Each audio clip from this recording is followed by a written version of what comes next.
to count that.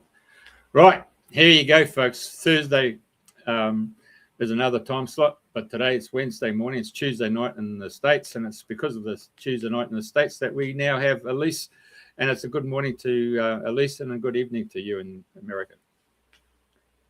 All right. Well, good morning, everybody in Australia, and good evening, everybody here in the US. I am very excited to have Tyler Kiwala and Aaron Kuhn from Journey to Truth podcast. Amazing people. People that I trust with my heart, and that's what I bring them to you, because they just have been doing an amazing job of actually bringing the truth to light. And with that said, I want to say that, of course, everything today that we say is for entertainment purposes only. And thank you so much, you guys, for coming, Tyler and Aaron. Tyler, I'll start with you.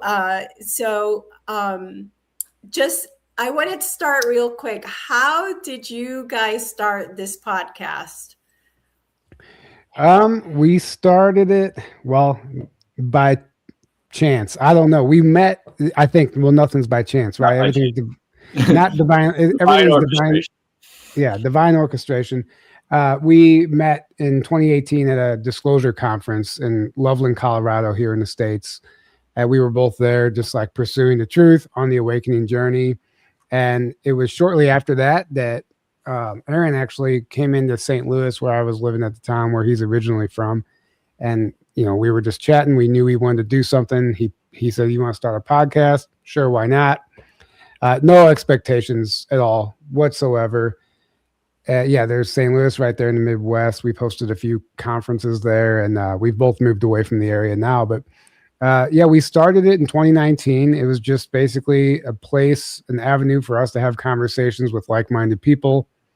And it kind of just took off from there. And we started reaching out to people, asking them to come on and be guests. We had no idea what we were doing at all, no expectations. And it just turned into something that we never expected. We've done 4 conferences. We're on our 5th conference now. We've each written a book. We've done webinars. We've done 2 documentaries, one which is getting ready to hit the streaming platforms. We're very proud of it, regarding the Secret Space program. And it's just turned into so much more than a podcast now. I felt like it was meant to be. I never planned on being a podcaster or an internet influencer or whatever. I never planned on any of that. It just kind of happened. So we learned the hard way every step of the way, trial by fire. And, there was no plan. We were just following our hearts, pursuing our passion. And I think because we were doing that, the universe kind of took the wheel, and it led us down this amazing path that has been very rewarding, very difficult. It's a tough road, especially with all the censorship and, just the attacks. What we're doing is we're forcing people to think outside of the box with the information that we share. And unfortunately, that challenges belief systems. And, we get pushback from that. But that's all part of this. We're not trying to make anyone mad. We're just trying to help people think and see outside of what they were born into, right? The belief system and the program that we're all born into. And that's kind of where we are today with it. And we're going strong. We don't plan on stopping. It's become a full-time thing that we both do. And we're very proud of it. And I'll let Aaron, Elise, whatever, Aaron, if you want to piggyback off of that. Yeah. Well, Aaron, yes, tell us what you want to tell us about that. Yeah. I mean, he kind of, he said it. We met at a conference in Colorado. It was very synchronistic and divinely orchestrated how we even met there. And you don't meet everyone at a conference, right? You might meet 10% at most, if that, even of the people there. And I mean, there were 450 people at that conference. Mm-hmm. And we just happened to be, standing in a circle like you do, talking to people, and then everyone disperses. And I just happened to be standing right next to Tyler and his dad. He was there with his dad, actually. And they were about to go on their own little hike. And just because I was standing next to them, they're like, "Hey, you want to join us on our hike?" Yeah, sure. So on the hike, where are you from? St. Louis. Oh, we are too. No way. Total synchronicity. And I don't think that was an accident. I think that was orchestrated to happen. because then, like Tyler said, a few months later, we met up, and I had just like a friend put the idea of a podcast in my mind. Even though I was already wanting to do like a YouTube channel or something, I just, I hadn't done anything yet. And I was wanting to, I didn't know what, but I was like, yeah, like an audio I was just thinking audio podcast. Cause at that time, when you said podcast, most people meant audio only, right? Well, now it's like everyone's doing video and calling it a podcast. And that's how we started it. We're like, yeah, that sounds fun. Let's do it. And we started audio only, and then it quickly transformed into video with audio. And then it kind of just snowballed. Like Tyler said, it just very organically, like we weren't even trying to we were just having fun, and we were just following our bliss and following our passion and having fun. We didn't even think like, oh, we're gonna make a career out of this or it's going to be huge or anything like that. We were just literally having fun, and we wanted a platform just to talk about everything we wanted to talk about and to have on the people that we were excited about in the community or that we had met. And that's what we did. And we just stuck to, we stayed very consistent with doing it once a week. And I think that's a big reason why it was successful. It snowballed because we were very consistent with that, and we just kept going, and it just kept building. And now we're doing conferences and documentaries and writing books and all the rest of it. So it's really been an incredible journey. Yeah, absolutely. So I know that probably in the beginning, did you think about like, do we need to have not a mission, but kind of like sort of an idea of what we want to talk about? Or really was it just about having the people that you liked on the show? Because I know it's kind of turned more into a secret soldier type thing, a little bit more that way. But was that in the beginning, was that the conversation? Because I don't think it was. I wasn't there in the beginning, so I'm not sure. No, I mean, that's all. Like that's always just been one topic of many that we cover. I think it's just one. It's a big one. It's one that we're both very into, but we've never been a secret space program or super soldier show or anything like that. That's just one of a multitude of things that we talk about. And especially at the beginning, I don't think we even had our first SSP experience around until about a year into the podcast. So, and for us to really get going on that topic. Yeah. And to piggyback off of that, what happened was it was always an interest of ours, but we were just talking about the Great Awakening in general, spirituality, alternative health, you name it. I really, UFOs, Bigfoot. I really, really wanted to cover the secret space program, but we weren't there yet. We were still building an audience. We weren't there yet. And at some point we decided to do a secret space program month where all month we just interviewed the whistleblowers at the time.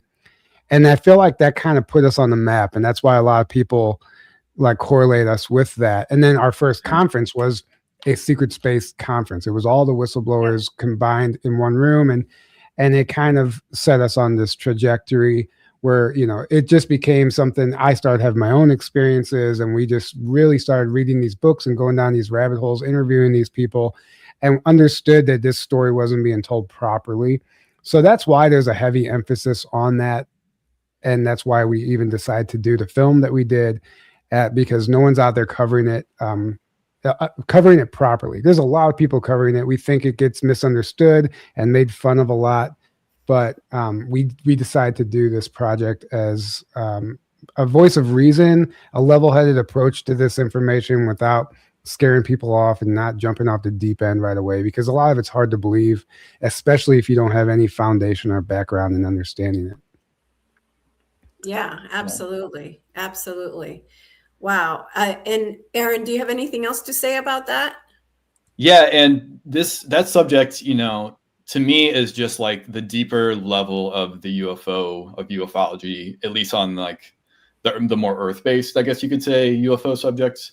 It's just the deeper levels of what's going on is the way I look at it, but it's been kind of branded as the secret space program, but that's also kind of a misnomer, because it sounds like it's just one program when you say it that way, but there's many, many, many different secret programs or secret space programs. But that's just kind of an umbrella term that everyone now knows. So it's easy to just, use that and everyone knows what you're talking about, but it's a little bit of a misnomer. But to me, it's just the deeper level of what's going on. outside, more earth-based though, and a little bit more military-based generally, but because there's so much going on beyond that, that even that's like a very surface level if you want to take the grand scheme of what's really going on in reality and in the multiverse, right? And with the whole galactic information and everything, there's just so much there. So this is just one little aspect, but since it's so earth-based and it's so like hits close to home in that way, I think it's an extremely important topic that needs to be out there, needs to be understood by people and taken seriously. And unfortunately, there's been a lot of damage done to the credibility in a lot of people's minds to this topic over the last few years. And that was another motivation that we had to keep talking about it and to also do the documentary that we did, was to kind of bring that credibility back and really make a case for it and make people aware that this is a very real, very serious thing that's been happening for a long, long time. And everyone needs to know that this is happening, Yeah, absolutely. Absolutely.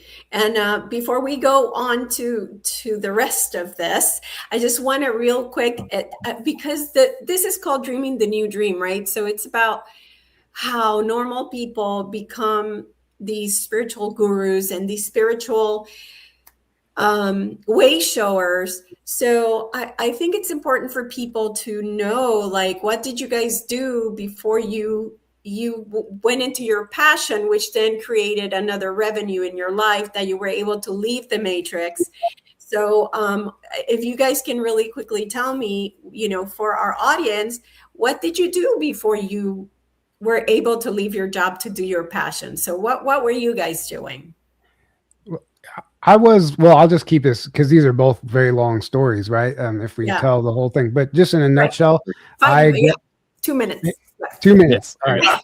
In a nutshell, I graduated high school and I skipped college and went straight into the union, construction carpenters union.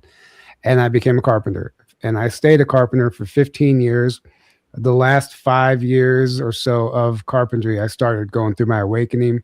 We started a podcast within that time frame, and I started realizing I no longer belong in this like 40-hour job, work week, matrix reality anymore. I'm meant for much bigger things, and I didn't have a plan. It was very scary. I quit and started doing this full time. We weren't making any money.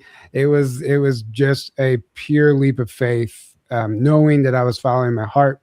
So there's really no secret recipe to like what we did, but I was a construction worker, carpenter, foreman, and I quit a very good paying job to pursue this, and it ended up being the best decision I ever made. Awesome. Aaron, how about you? Well, what my passion always was music, and I'm a guitarist. Guitar is my main instrument. I can also play drums, and I played in various rock bands for over a 15-year period.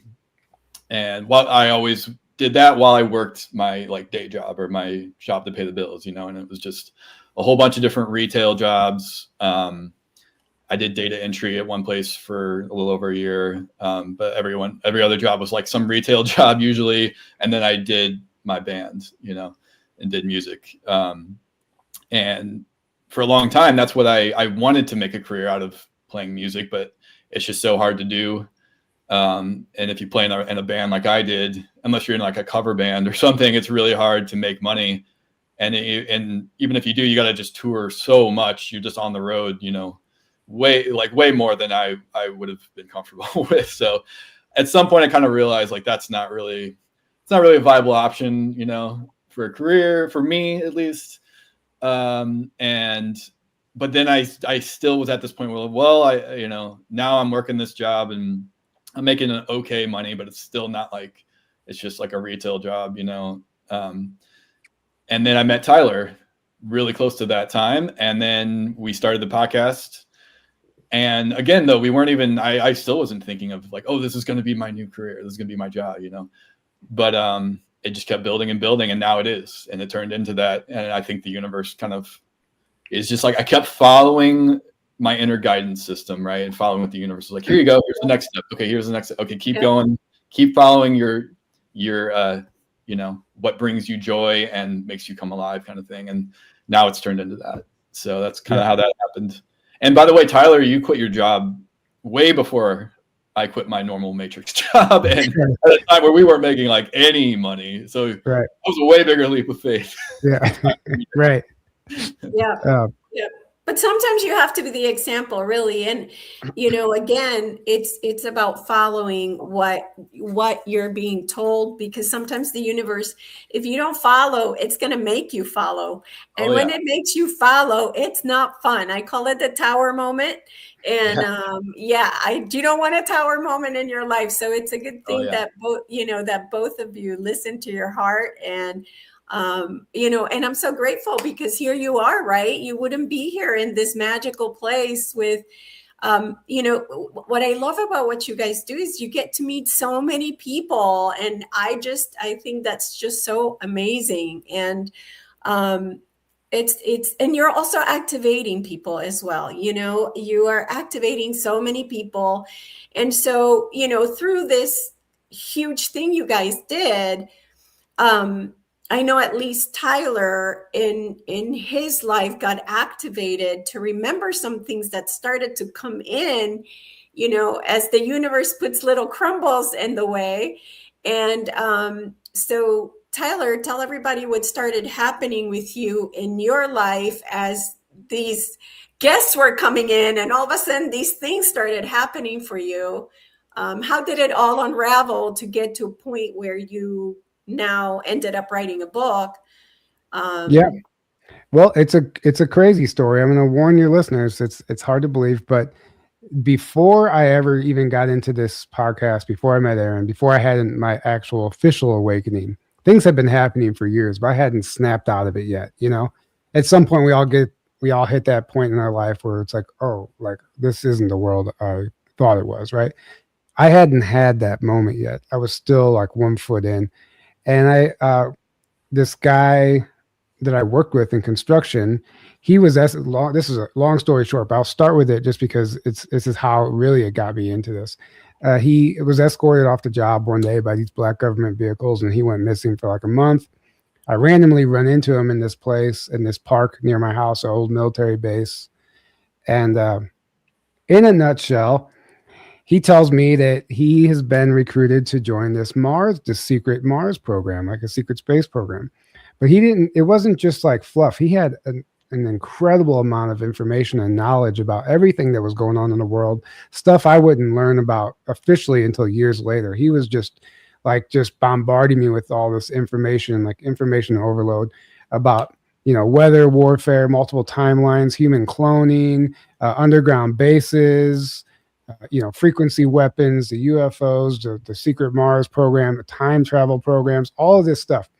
And he was telling me about all this stuff. And he said that he was being recruited to join this Mars program. And that he was specifically asked by whoever his handler was at the time to basically recruit me as well, ask me, convince me if I wanted to go. And he spent 3 months of his life, the better part of 3 months of his life, actively trying to convince me to join this program. And the day he told me he was going to leave was the last day I saw him. And then he went missing for 7 years after that. And I didn't go through my awakening until after the fact. And then I have my awakening. I learn about the secret space program, still forgetting about Larry, not really thinking about it. Then I hear Laura Eisenhower's testimony that she was recruited for this Mars program. And then I kind of froze. I'm like, wait, that's like that happens to other people? It's a real thing? And I had to rewind and reflect on that whole period of my life and ask myself serious questions and like replay it all. And I'm like, was that real? That wasn't just crazy. And, I skipped all the details, but it really put me on this path. Like, okay, why would that have happened to me? Why me? And that was the beginning of other stuff. I started having like UFO abductions and sleep paralysis and all this crazy stuff. And in inner earth encounters, like this wild stuff you would never ask for, you never thought would happen. And it was all happening. And I didn't understand why. A second recruitment attempt years later in 2021, 22, and to a different program, it's just a wild story. And I feel like on a higher level, I was all that stuff. I either set it up for myself or I was on this path so I can understand the reality and the depth of all of these subjects that we cover on our show, I now had a really deep understanding of all this stuff, and I didn't have to interview people as a skeptic anymore. Like I was like, oh, like that happened to me. Like I know this person's not lying, right?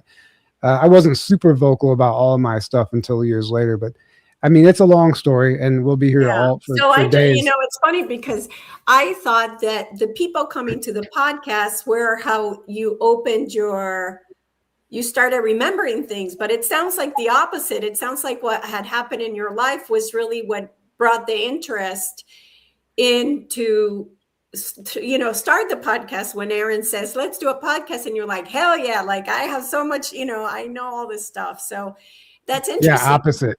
Yeah, the opposite. Yeah, absolutely. Yeah. And how about you, Aaron? Has there been anything like that with you and the podcast? Like, has there been any awakenings or anything that led you to write your book? Well, I've been wanting to write my book since before the podcast was even a thing.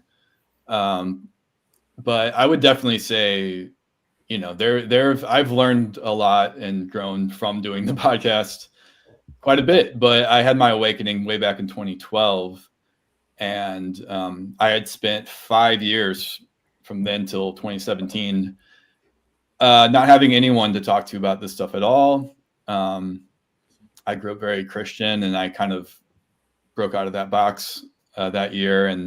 But the rest of my family still was that and still is that. And then I had my Christian friends, and I had my atheist and agnostic bandmates and other friends. and no one was like anywhere close to the realm where like I could talk to about this stuff. And when I did, I tried to at first even, and it would get poo-pooed, and like especially by the main guy at that time. I was literally just getting out of one band and just starting another one with a good friend of mine at the time. And he was going from the Christian to the hardcore atheist transition at that exact time, where I was going spiritual and this stuff. So we started in the same and then diverged like very differently. And I was all excited, as I was trying to talk to him about all this, and he was just like, oh, that stuff's not real. That's crazy. That's BS, And I realized quickly I couldn't talk. I'm like, okay, he's just going to shut down everything. I can't talk to him. And then once we formed the full band, the other two guys ended up being pretty much on that same page as well. And I didn't have, and then any other friends were, if there were anything, were Christian. And again, there's only so much I could talk without it going against their beliefs and being like, oh, I'm ETs and UFO, what?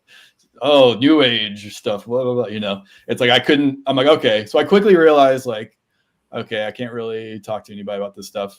So I just kind of was on my own isolated journey, which in hindsight, I'm like, oh, I could have like done what Tyler did and found, the monthly MUFON group or the Coasties group, which he was going to before I even met him, or some group. I could have sought out other people in the St. Louis area or some kind of thing. But I was working full time, playing in a band, and I didn't have that much free time.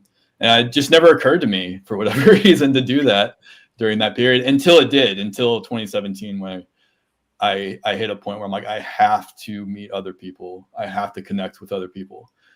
And the only way at that time I knew how to do that was to go to a conference, right? So I knew about like Contact in the Desert for a little bit before that, and I really wanted to go, but I couldn't quite afford it. But there was another one where I was able to go that year, which was called Eclipse of Disclosure, and it was in Mount Shasta. And that was one that it was in the height of like Corey Good's kind of popularity.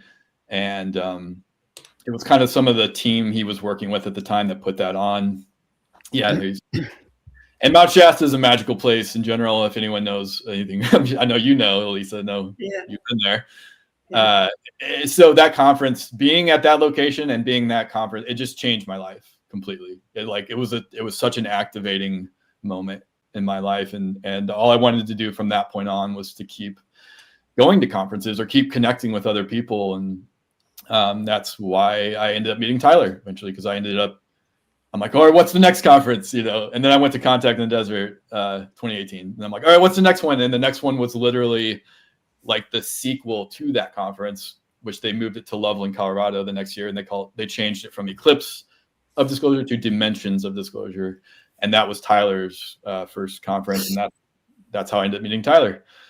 So again, it's like every time I've followed my passion, I've followed my inner guidance system, it's led me to like the next big step in my life where it's taken me to the next level every single time. So what has the podcast brought for you once you started the podcast? Like, how did that bring you to creating the book? Yeah, I mean, again, like I'd been wanting to write it for a while, but it's for was me, it something that had to do with the podcast, or it really didn't even have to do with the podcast? It was just you deciding to write it.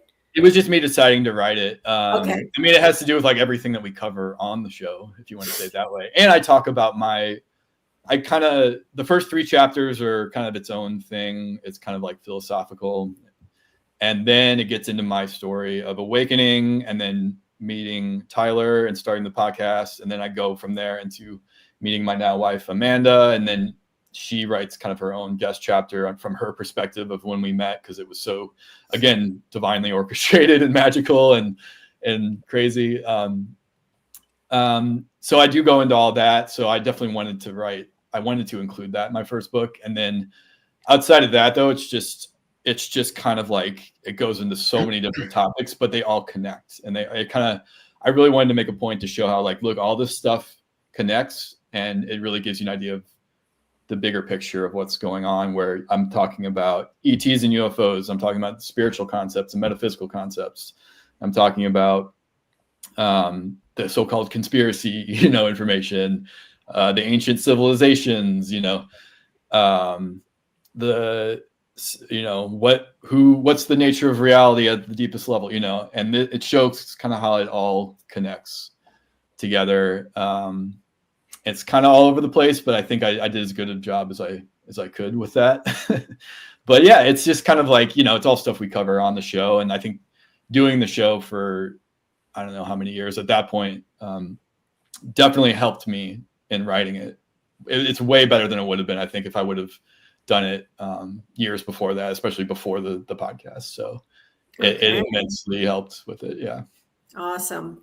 So Tyler, you want to tell us about your book a little bit more in detail so people have an idea of what it's about? Yeah, I mean, I kind of told you what happened with the Mars recruitment and Larry. That's one of the big chapters in the book. Uh-huh. It's an awakening story, awakening through adversity or baptism by fire, whatever you want to call it. Like, it started off kind of really dark for me, and there's a whole part of the story where my mother passed away, and then I started having these things happen to me, and it just tells that story, that journey. But then it evolves into this book that I call it Tales from Another Timeline, where I start getting into these recruitment attempts into these secret programs, and then my own experiences, researching this stuff and corroborating the information. Then I started having memories from what I would consider our other lifetimes or other timelines. And they didn't really fit into this reality, but they were so real and profound. I was writing them down. And at some point I realized I need to turn this into a book. I need to tell the story. And I think what was happening to me was helping me understand the multi-dimensional reality, the nature of reality, like the many worlds theory of quantum mechanics, like the infinite worlds, like the infinite versions of us all existing simultaneously in these parallel worlds. And I think that I was kind of somehow tapping into memories from these other versions of myself. And I started to document them and then turned into this book, right? And that's kind of what the middle part of it is, but also along the entire way, it's not just me telling a story. It's like what I learned from it, but it's also providing corroborating research and kind of like the history of like time travel and certain other topics to really like build this foundation to support what I'm saying, and not just like, I'm not just saying this, like here's things that support that and corroborate it. And it really just turned into this whole thing. I knew it was going to be a 3-part book, and it's a lot. I actually kept I left a lot out of the book because it would have been just too long. And, there'll be a part 2 eventually, but that's kind of where that came from. Yeah, absolutely. And for those of you who don't follow me on my channel, Quantum Healing of the Soul, I had so many questions after reading Tyler's book that I reached out to him and I said, can we have some shows with the tarot cards to ask some questions about things that happen? Because I want to understand it better. I want to understand better about this bleed through and, how is he seeing places that he's dreaming about and he's been to, and just the last, they've all been mind blowing to me, Tyler, but the last one was amazing. Yeah, it was. Just incredible. I think I got a little bit more understanding of how the timelines bleed through into each other and things like that. So, if you guys are interested, that's also on my channel as well. And really super interesting information with all that bleed through stuff. Okay, so there's so much more. So continuing on to the amazing work that you guys have done, you did, was your first documentary the Cahokia Mounds documentary? Yes. Yeah, Okay. Cahokia Mounds. Yeah. Cahokia Mounds. Okay, so tell us about this documentary. It was really so well made. I want people to see it. So what would you tell people about it? What's in it? Information that was contained in it. Well, that we lived near Cahokia Mounds in St. Louis. It's like, it was 45 minutes from my house. And it's this ancient pyramid site in the middle of the country that really no one knows about. It's in Columbia, Illinois, essentially. It's in Cahokia, which is like near Columbia, Illinois, but it's technically in Illinois, not St. Louis, but it was still on the Illinois side. Yeah, it's just south of like Collinsville. Yeah, there it is. That's it. Yeah. So that's the big Monk's Mound step pyramid. Anyway, it started to really fascinate me once I started going through my awakening. I had never given it a second thought, and I don't know. It was kind of a weird off the hook idea. I don't really know why or how we decided to do. I kind of remember now. I remember learning about it and understanding it was really significant. And then when I tried to research it, there was nothing. Like, there was just basically all the mainstream narratives, and there was really no alternative perspective. And I felt like there was a story that needs to be told here, and no one's telling it, or no one's at least even asking the questions. So that's what we did. It took us years, and we were filming. Then we threw it in the back seat whenever COVID hit, because it just seemed very uninteresting at the time, because the whole world was just changing before our eyes. And eventually everything settled down enough for us to really pursue it and finish it.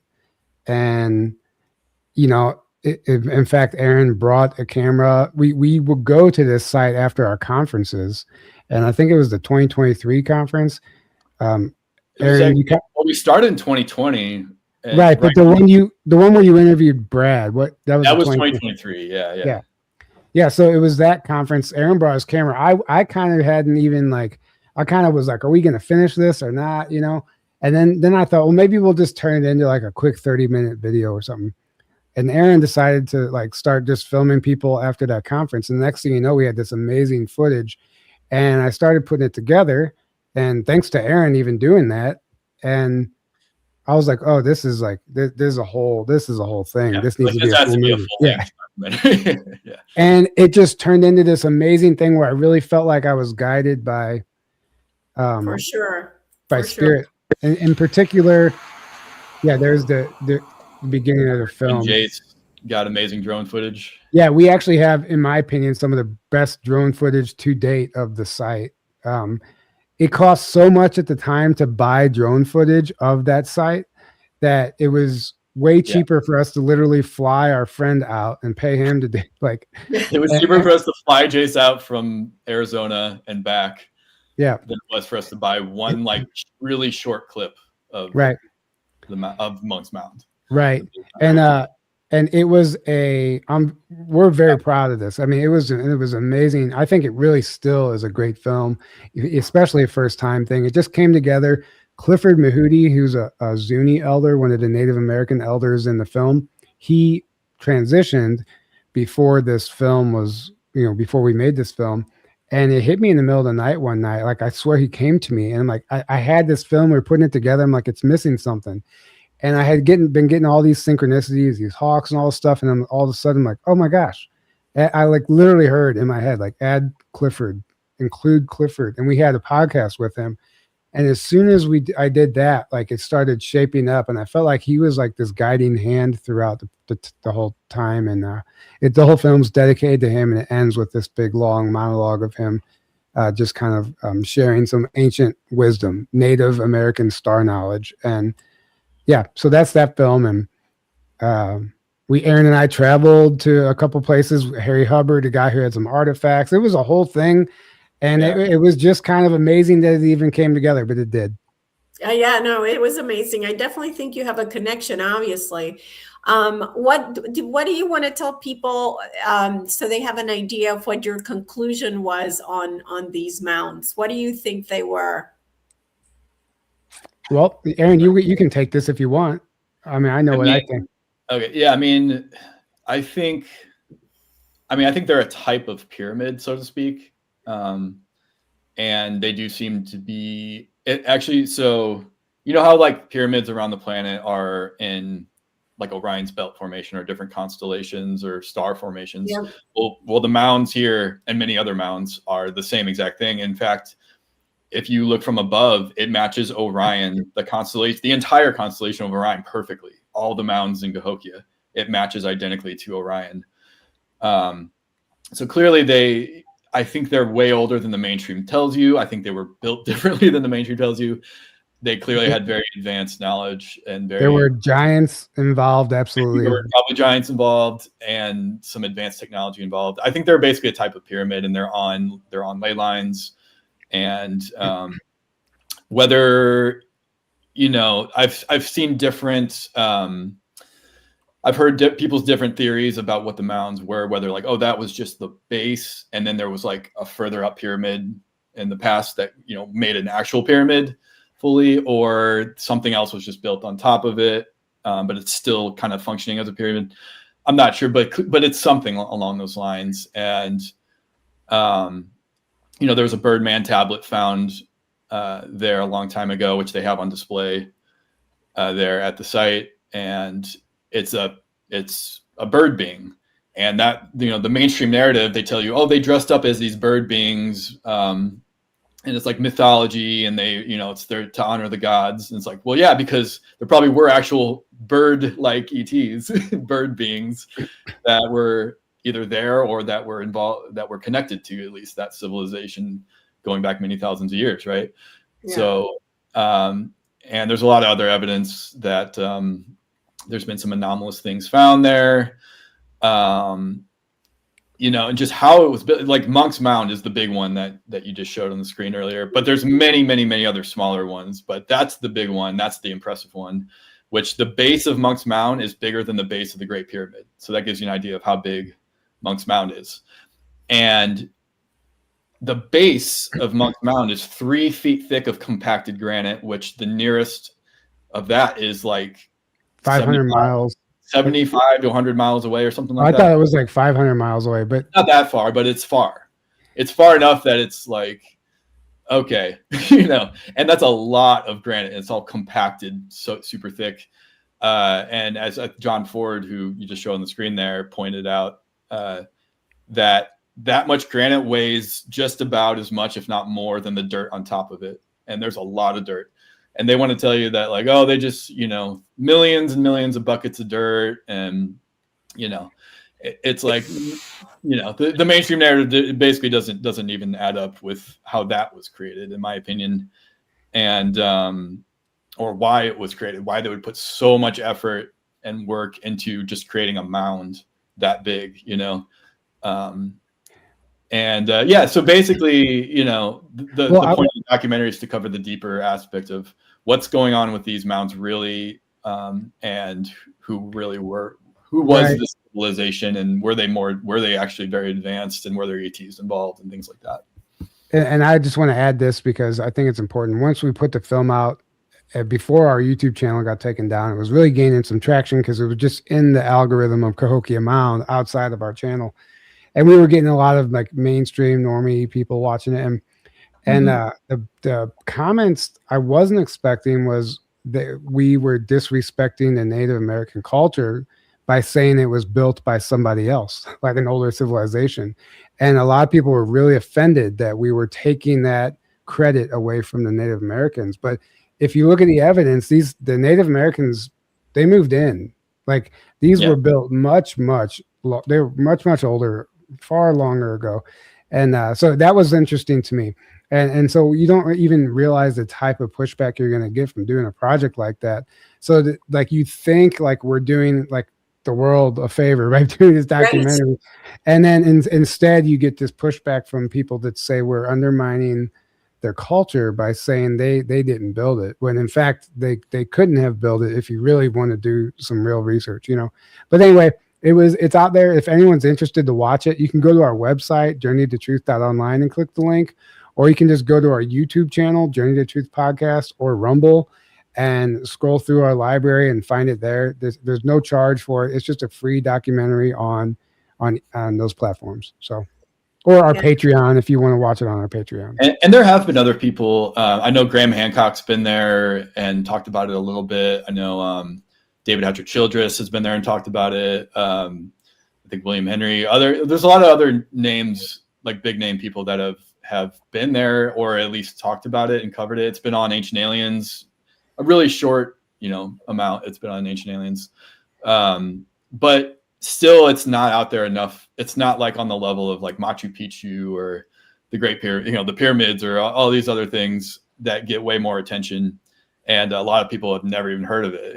Like we barely knew anything about it when we started the documentary, and we live in St. Louis. So, but Brad Olson, I think he had been there before as well, right? Yeah. Well, he grew up in Chicago too, and so he was closer. But yeah, it just deserved way more attention and way more than it had ever gotten. So that was another motivation for the documentary. Yeah, and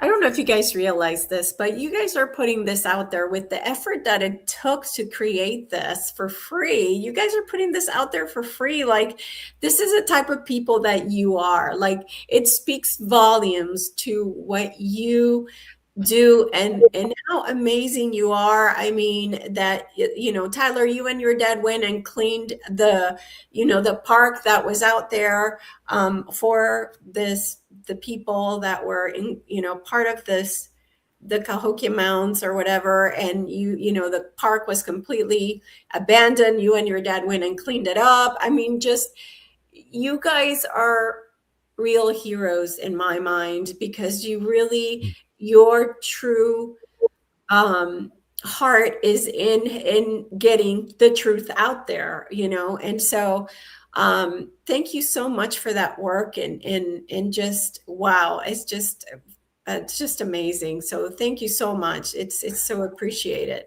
Yeah, thank you. Yeah, it's our pleasure. Thank you so much for saying that. Yeah, absolutely. And I know that the universe is going to pay you in, I mean, right, 1,000-fold. So, if you want to get into something cool too. Oh, if you want to pull that map back up, is that possible? That map you just had?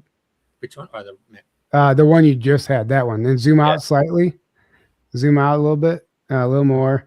See that horseshoe shaped lake right there in the middle? Yeah. Okay, so they call that Horseshoe Lake, and they say this is just trying to show you how they make these stories up. They say that's a man-made borrow pit, and all the dirt from Horseshoe Lake is what they used to make the mounds.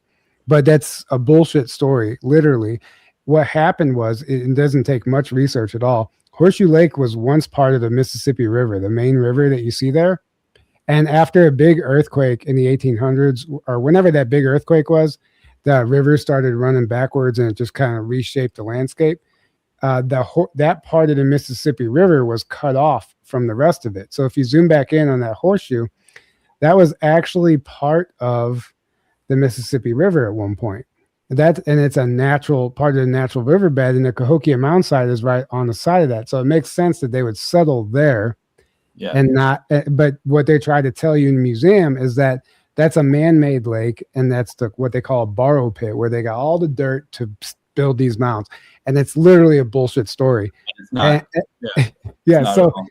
It's just, but that's the type of stuff that you learn at these historical sites, that they're making stuff up to hide the true history of everything, and rely on the fact that the average person isn't going to go research that Horseshoe Lake once was a branch of the Mississippi River, So it's just stuff like that where the evidence is there. We're not just crazy conspiracy theorists, right? Yeah, no, absolutely. And there's actually some pyramids they just found in Kentucky. Have you heard about this? Have you seen the videos? I have actually, like a step pyramid. Yeah. That's fascinating. Yeah. I haven't looked into it much yet, though. Yeah. In Kentucky, they just found. They just found them, right? Found them.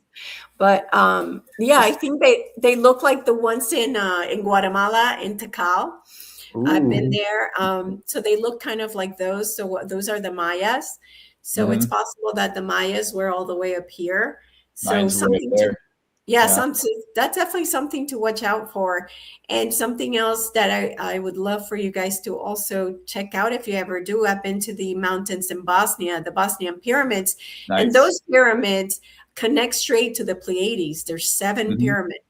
Yep. And also there's been a lot of cover up. I actually, when I went there, I went there before I went to Egypt. And when I saw the pyramid in Egypt, I thought it was a joke because it was so small compared to the one in Bosnia.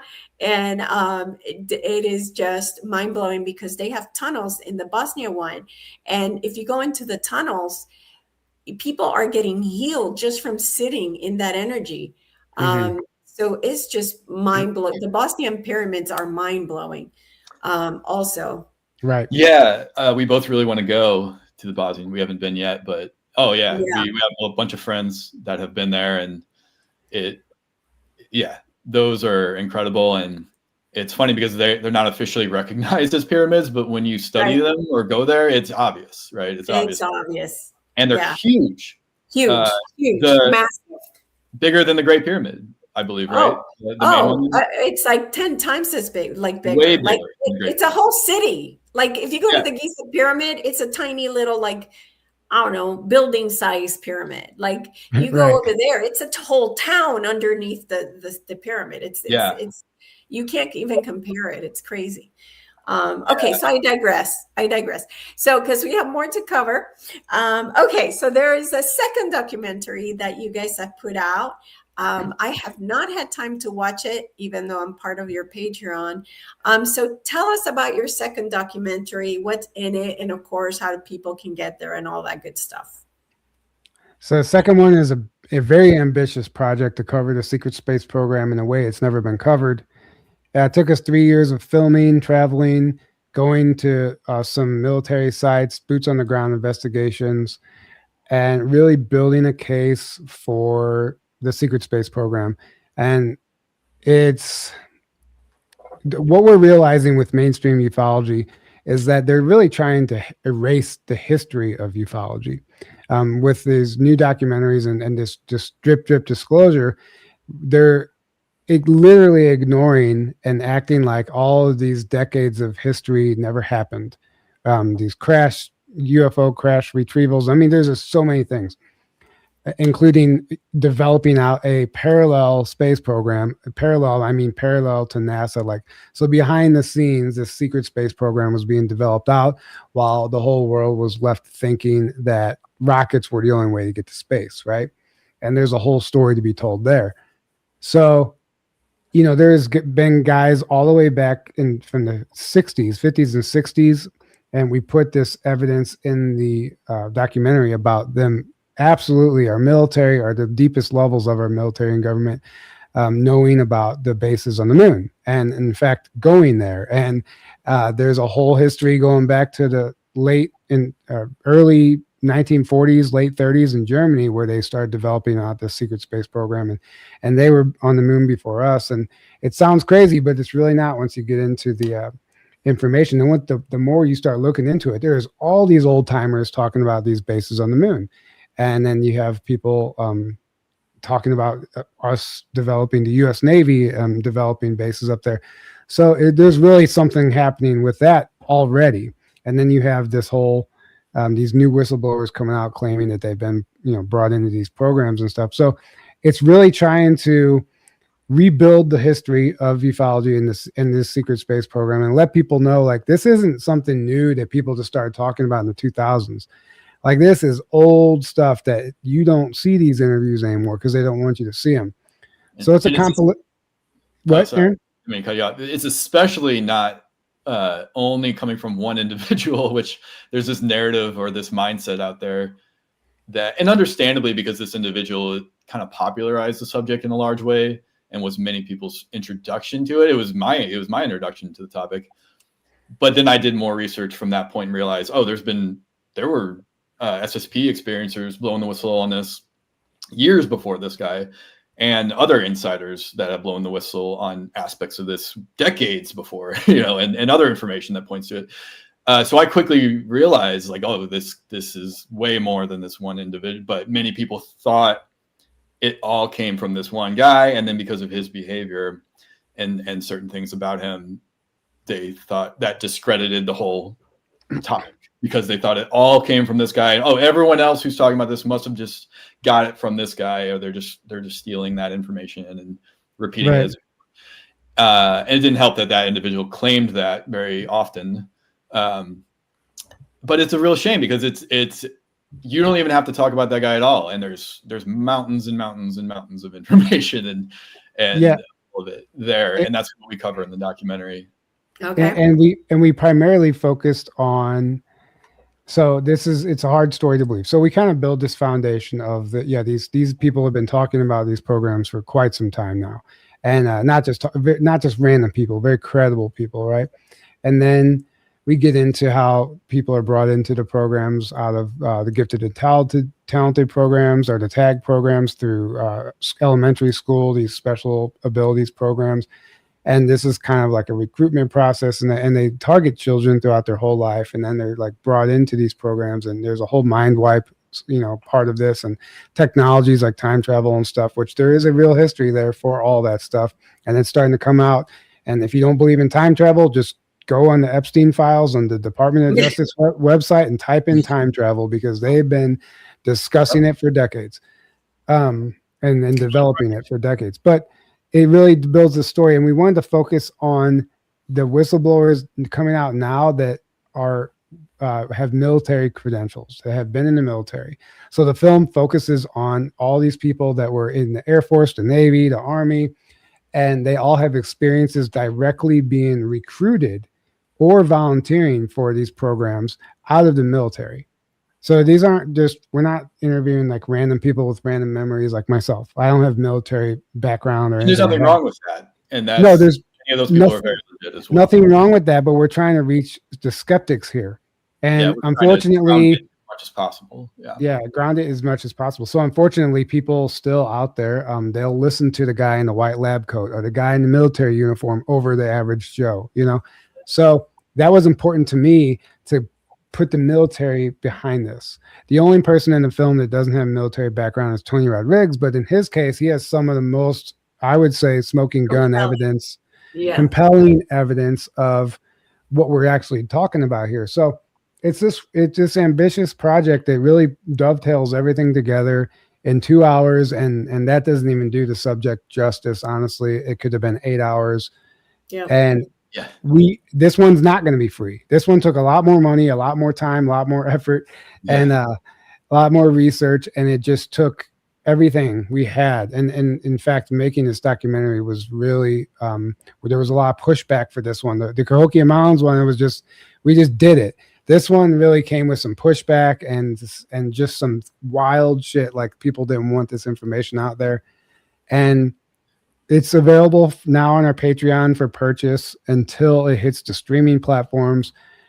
which is on its way there, but that time frame is out of our hands. So, and yeah, and we flew all over the country to get a lot of the people that are in the film. We had to fly to them to get them on film. So that, it was a lot of time, energy, and money put into this one, and we really wanted to make it as well done and as just as good as it could possibly be. So we put a lot into this one, and that's the reason this one is not just a free, because we wanted to do it as professionally as possible this time, and but also get it out, cast a wide net and get it out to the world in as big of a way as possible. So hopefully it'll be on like Prime streaming or Tubi or some of these other platforms that you don't necessarily have to buy or rent it. You should be able, if you already have Prime, hopefully it'll be available there, or Tubi is like free with ads, or some of these other free with ads platforms as well. Right. Yeah, well, you guys need to get paid for the work that you do, and it's not expected for you guys to give it for free. So I'm going to say you guys are worthy of charging. Yeah, and that's why we did. Yeah. So, yeah, absolutely. You've done enough for free. I mean, even your patron is $5. Come on, right? So you guys have done enough. And it's time to pat yourself in the back and really say, now it's our time. We've given enough, we've bled enough, and it's time for us to reap the rewards and really allow the universe to provide, right, for all that we've done. And so, Thank you. Yeah, that's why we released it on our Patreon for $15 now, because we have control over that, luckily, and didn't have to jump through any hoops for that. We already had our Patreon. We were like, well, let's just release it there. So you can currently buy it on our Patreon for $14.99. You don't even have to sign up to our Patreon to buy it. You can just buy it, but you have to go to our Patreon to buy it. But in the next, hopefully, month or two-ish, it should be available on a lot of other platforms, including Amazon. And I just realized we never really said the name of it. A Lifetime of Silence Behind a Green Door is what it's called. If you scroll back up, you'll see it at the top there. It's the pin post. Down a little bit right there. Lifetime of Silence Behind a Green Door, and a case for the secret space program. And that title comes from an actual military patch that says that on the patch. And I just realized I said in US dollars, so it's 25 Australian dollars apparently. Oh yeah, he's looking at it from Australia. Yeah, it's $14.99 US dollars, 25 Australian. Okay. But that patch is a military patch for a secret program called literally Behind the Green Door. And we interviewed Mary Beaver, who's a former U.S. Army veteran, human intelligence analyst, who has literally seen the Green Door and been shown pictures from a meeting at the Pentagon, what exists beyond this Green Door underground. And it's everything UFO and extraterrestrial that's not supposed to exist. It's all there, and each one of these deep underground military bases has one of these doors that is like an entrance to this whole secret reality that we're just literally kept in the dark about. So the film is trying to open that green door, right? It's trying to open that door and show people what's really going on this planet and off this planet. Wow. Okay. All right. And yeah, anything else, Aaron? Were you going to say something? I was just going to ask me. Hey, I just want to prove to you guys that there is time travel, because I actually met Al Billick. Oh, yeah, nice. That's awesome. He came to Brisbane back in '84. And, wow. Yeah, he turned up at a meeting that was taking place on a Monday night with Dr. J.J. Hertag. Yeah. Oh, yeah. Love J.J. Hertag. Yeah, nice. Yeah, I just met him recently, actually, here in Sedona. Oh, did you? Yeah. So he, at the finish, he just stood up and said, does anybody know Project Rainbow? And of course, most did. And then as a result, he said, could we book this for tomorrow night? I'd like to give you a presentation. Oh, yeah, we all turned up the next night. And it was a bloody amazing story, wasn't it? About Project Rainbow, that's Project, that's the USS Eldridge, the Philadelphia experiment. Yeah. Oh, yeah, he was disclosing, I mean, yeah, he way back in '84. Yeah, that's incredible. Yeah, he was out there for many years talking about time travel and all kinds of crazy stuff, and Montauk and all that. Yeah. Yeah. In fact, well, go ahead, Jeffrey. I don't mean to cut you off. No, it's okay. I was going to say, in fact, so there's getting into Philadelphia experiment or Project Rainbow, what its actual project name was. There is a guy I met here in Sedona. He lives not far from me. He's a quantum physicist. He's like 80-something years old, and he worked about 40 years in the shadow government. That seems to be what these guys do. They do 40-year stints. He was brought in from the Air Force at a young age because of his test scores and other abilities that he had. And he told me this was a very by accident chance meeting, right? I didn't know I was going to be meeting this guy. He told me that he was brought into the private sector, into this secret program, specifically brought in on Project Rainbow, the Philadelphia experiment, to help figure out why this, to perfect this technology. Because, you know, the original jump, the people were they got stuck into the walls. They were like, so that, you know, because you dematerialize basically. And then when you rematerialize, they basically ended up in these hardened surface because you're literally tearing apart the fabric of reality. They brought him to help figure out, okay, why was this happening? And he told me what they came to the conclusion was they had the technology right, but they lacked a psychic navigator, a remote viewer. We call it a psychic navigator. So if you don't know where you're going, you could easily end up inside of a solid object, which is what happened. So they haphazardly turned this technology on, according to him, and that's how these guys ended up getting stuck in the wall. And he said that the technology that he saw when he was brought into the program, and he won't do an interview, by the way. I really tried. Yeah, he won't. He said the technology he saw when he was brought into the program was the size of a room, like a bedroom or something, right? It was a big device that took up a whole room.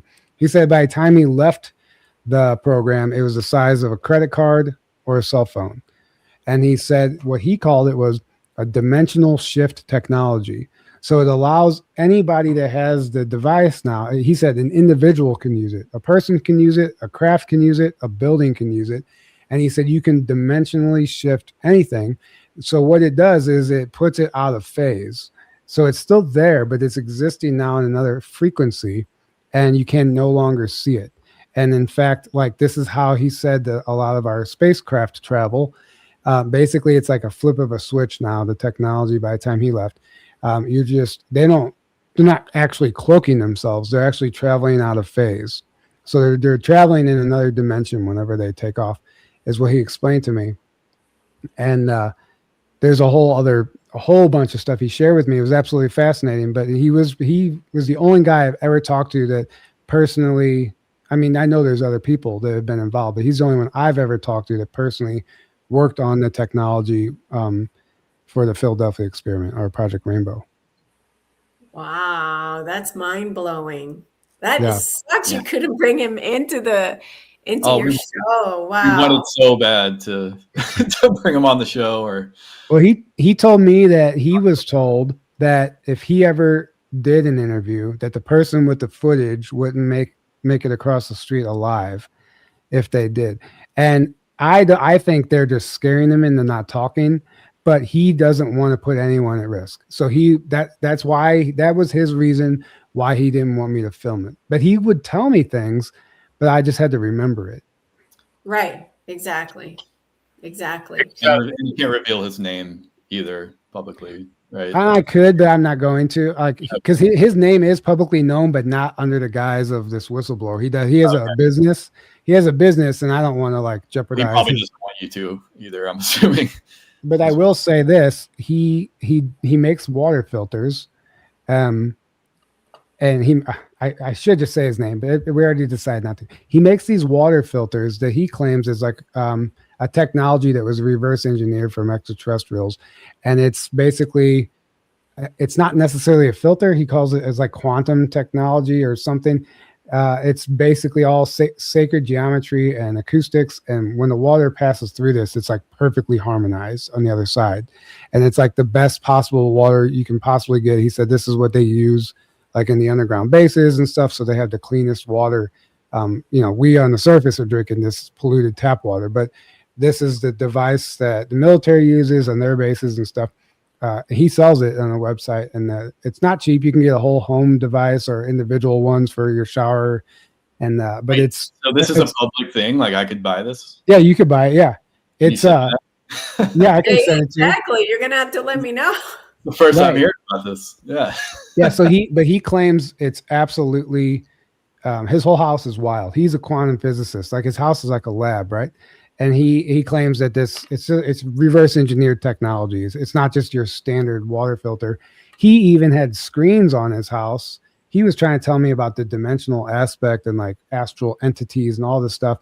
And he has screens on his house that are state-of-the-art military grade screens that he said ghosts can't pass through. Like entities can't even pass. It's like his whole house is this dimensional barrier, even what he painted his walls with and everything. Cause he understands like the spiritual war.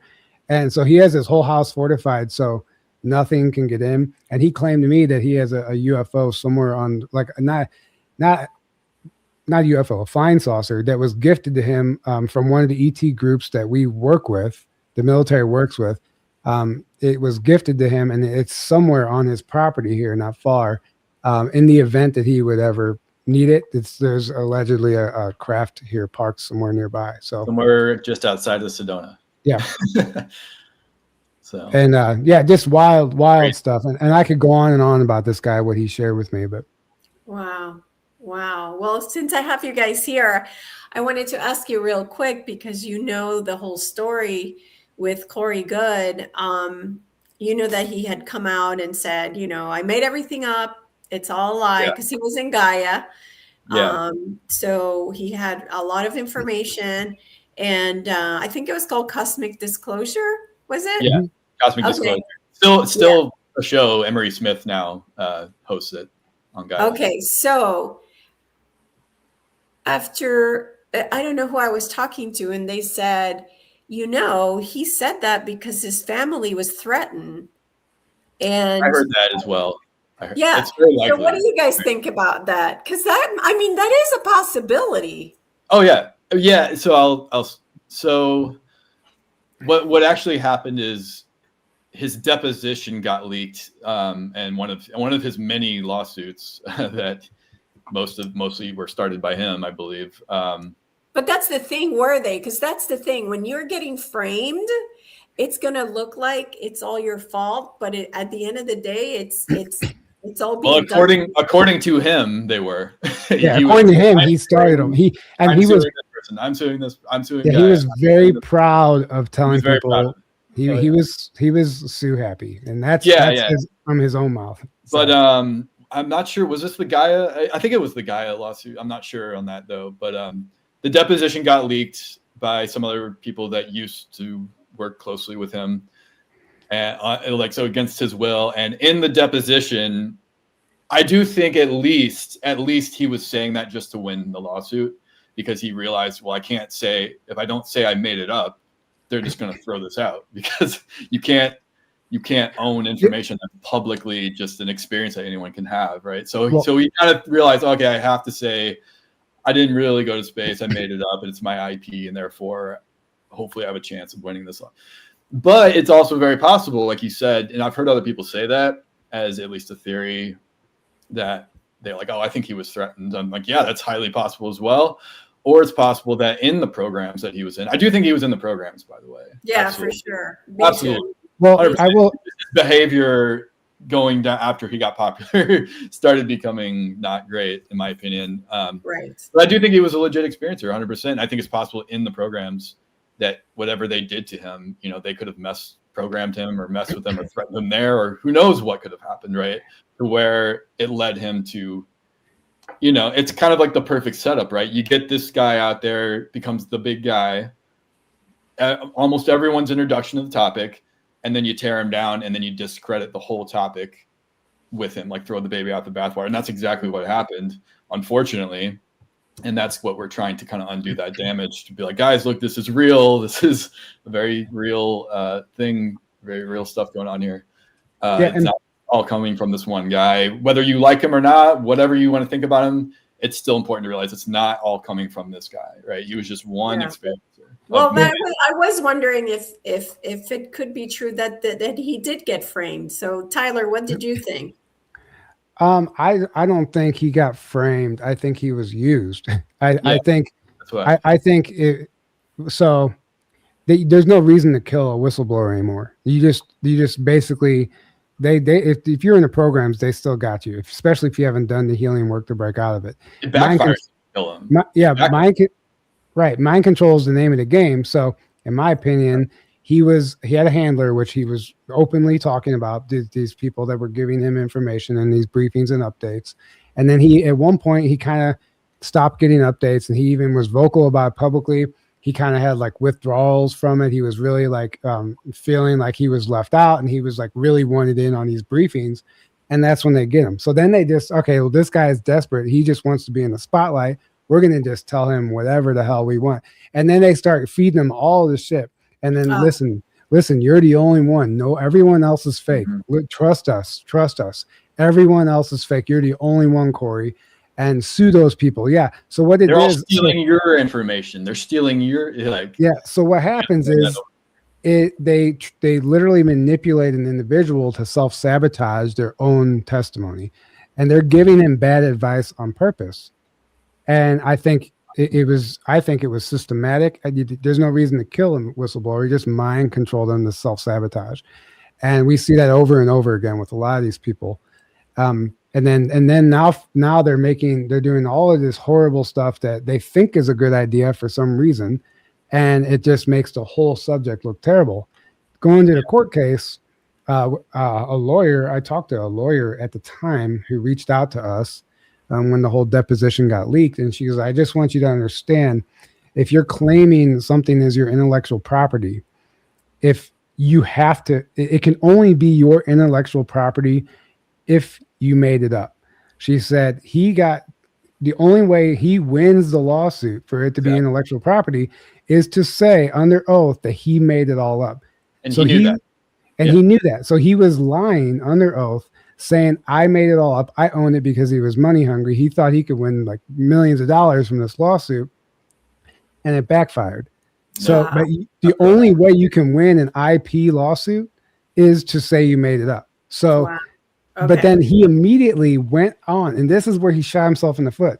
I follow him on X, and he immediately went on X afterwards and saying, he little backpedaled the whole thing and said, I didn't make it up. Basically, I had to say that, blah, blah, blah. Like, it's all true. I stand by everything. So he even said that on X himself. Yeah. No, yeah, he said it. I didn't even know that. I just assumed he. Oh, yeah. No, he came out. He came out right away defending his testimony. It's like, no, it's all real. Like, wow. And that's what happens when people are under control. They're not really acting of their own volition. And we're talking about sociopaths, and I don't mean in a rude way. I just mean like whenever somebody's brain has been fractured and compartmentalized, one part of that, one version of them doesn't remember what the other one said or did. And so you have these conflicting personalities within one person, and this is literally how they control people and self-sabotage an entire subject. They knew the secret space program information was coming out no matter what. They have looking glass technology, timeline technology.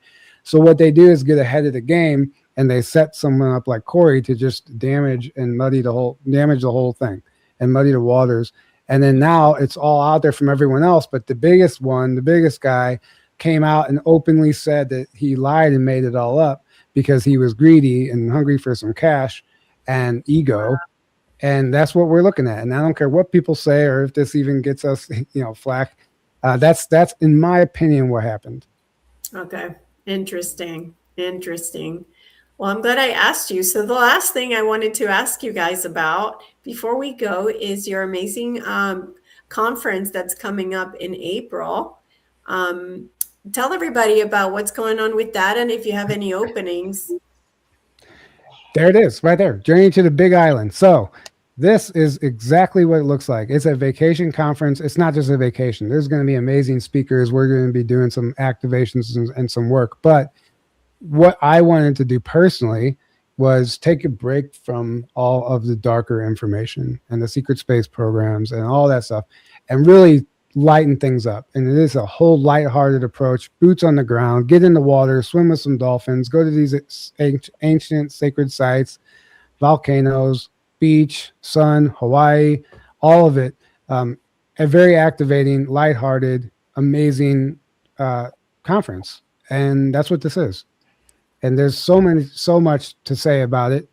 But I've been talking for a while, so I don't know, Aaron, if you want to hop in and say anything about it. But there are spots, to answer your question, there are spots available still, and there are virtual passes if you can't make it in person. Awesome. Yes, Awesome. 5 days on the Big Island, all amazing, phenomenal speakers. I mean, we're, like you said, we're gonna swim with dolphins, go to sacred sites. It's going to be a magical, amazing time. So if you can make it, you don't want to miss. Yeah, definitely. I mean, I feel like it's going to be a small group, which I think makes it very special, and really opens the opportunity for magic to happen and synchronicities to happen, and who knows, how many ships we can get to show up, like we did in Sedona, Aaron. I mean, in Mount Shasta, when you met Amanda, and we were, together in that group, and we were able to see, I don't remember how many craft we saw. Exactly. Yeah. Yeah. So yeah, it really is an amazing time when you get together with people that are connected to the stars. And so definitely check it out. Guys, thank you so much for coming here and talking to us, and just being yourselves and helping humanity and everything else. Yeah. Thank you for having us on and appreciating our work and what we do. That really means a lot. Thank you so much. You're welcome. And and just again, for people asking in the comments, journeytotruth.online, you can find everything we do there. So that everything's under one umbrella. That's the best way to find anything, or email us. .online, not .com. Yeah, .online, and also on YouTube. It's what's it on YouTube? Just Journey to Truth podcast. Okay. If you just search Journey to Truth or Journey to Truth podcast, you'll come up first thing. Perfect. All right. Thank you, guys. Thank you for being here. Yeah, thank you so much. This was a blast. So fun. Get them back again, Elise. Get them back. Okay. Yeah, absolutely. Totally. All right. Thank you very much. Appreciate it.